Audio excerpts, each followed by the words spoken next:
Stacey, like you said at last check, more than 20 schools across the state closed. Democratic representatives saying they're a little embarrassed that this liberal blogger was able to get through to the governor. Coming up tonight at 6, critics also concerned if this bill passes, what this sets in motion. Stacey, as you mentioned, both sides emotionally reacting to Wisconsin's budget. Governor Walker putting the deadline to pass this bill by the end of this week. We'll have to wait and see if Democratic representatives can hold out longer than that, and if the Democratic senators, the 14 of them in Illinois, make their way back to Wisconsin. Cell phones aren't just for safety anymore. Many Element customers telling me they run their business off their mobile device. Without it working, they're saying and if that's what they're going to serve the president, I had to give it a try. Standing on a corner holding up a sign is the old school way of finding tickets. Stacey, like you mentioned, inside Lambeau Field did feel like a game day. The place was just packed. Now the players have 2 weeks to prepare before they head to Dallas for Super Bowl 45. Now we're told that 6 officers went to the scene last night, and when Leclerc pointed the gun at officers, only 4 officers fired rounds. In the meantime, the Brown County Sheriff's Department is assisting the De Pere Police Department with this ongoing investigation. In your corner, live in the Green Bay newsroom, Stephanie Sobic, NBC 26.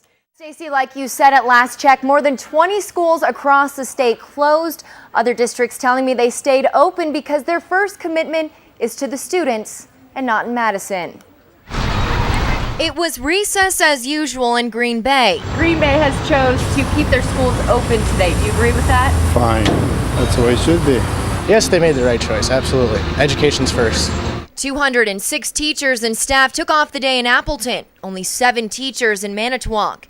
Green Bay and North Fond du Lac reporting the normal amount of teachers gone.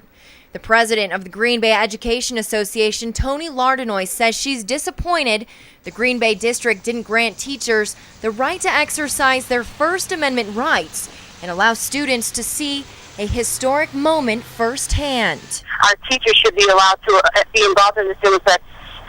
I believe that it's as important for us to be here to fight for this cause, to fight for the rights that are trying to be taken away from us. Green Bay Superintendent Dr. Greg Moss says it was a tough call not to close down. But it has to be weighed with the reality that we have students and families in our community who are expecting us to have school. So hopefully we can continue to do what we're doing here because kids are counting on us each and every day. North Fond du Lac Superintendent taking the same stance, saying the teachers have made it clear to the school board and the community that they will keep their obligations and honor their responsibilities to meet the needs of our children while dealing with the frustration in a professional manner outside of the school day. But as long as students still get their education, all teachers, whether in Madison or Green Bay, will agree to that. Stacey, this budget repair bill has really grown into something a lot more than when it was first proposed. Now it's being treated more like an election, with both sides going to great lengths to win. This bill will provide $300 million worth of savings. Is one side winning this budget repair bill battle? I think right now you're at a standstill because you have both sides that are not willing to budge. No, I don't think anybody's winning. It's just kind of at an impasse now. Nobody's really gaining anything. At some point, one side will have to cave. In the meantime, both sides shelling out thousands of dollars to make sure the public is still paying attention. So more jobs won't be lost. And we're asking the people of Wisconsin to stand with us.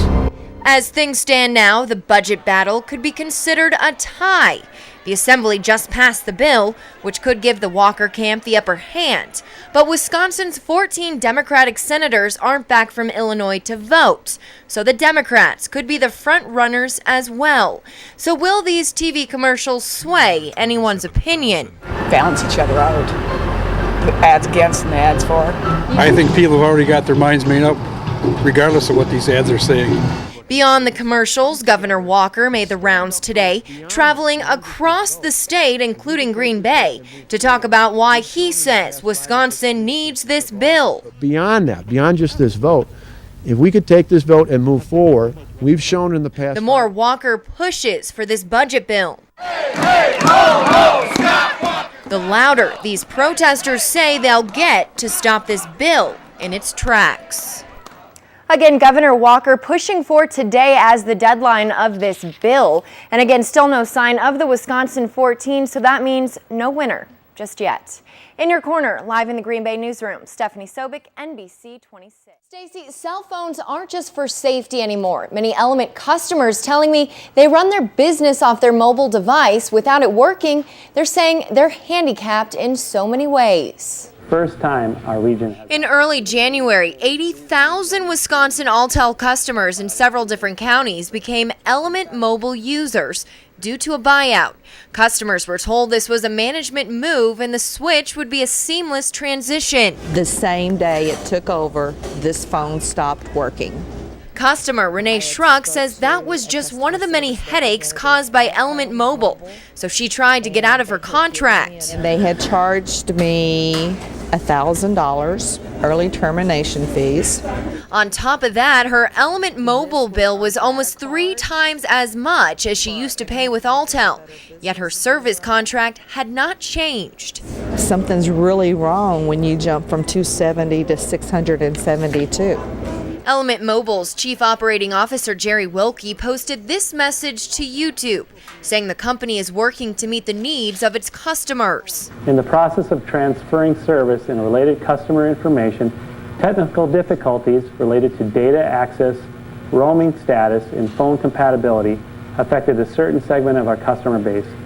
We apologize to those customers for the frustration and inconvenience.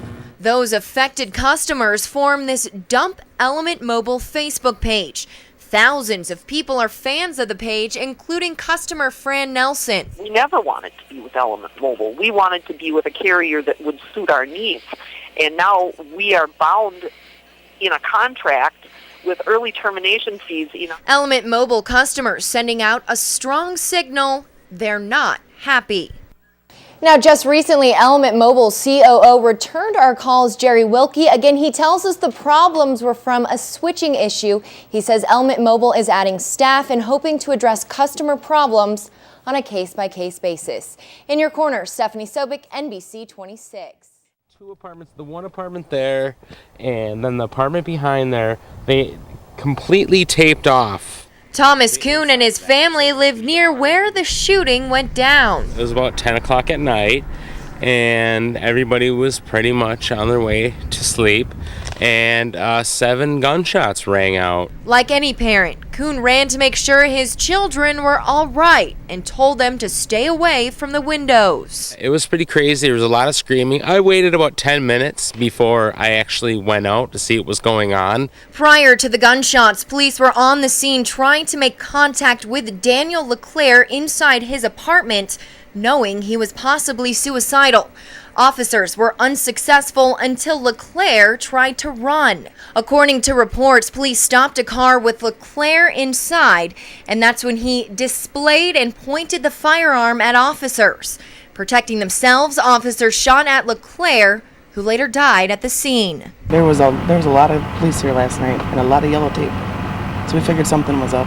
Neighbors hoping this frightening scene never happens again. Now we're told that 6 officers went to the scene last night, and when LeClaire pointed the gun at officers, only 4 officers fired rounds. In the meantime, the Brown County Sheriff's Department is assisting the De Pere Police Department with this ongoing investigation. In your corner, live in the Green Bay newsroom, Stephanie Sobic, NBC 26.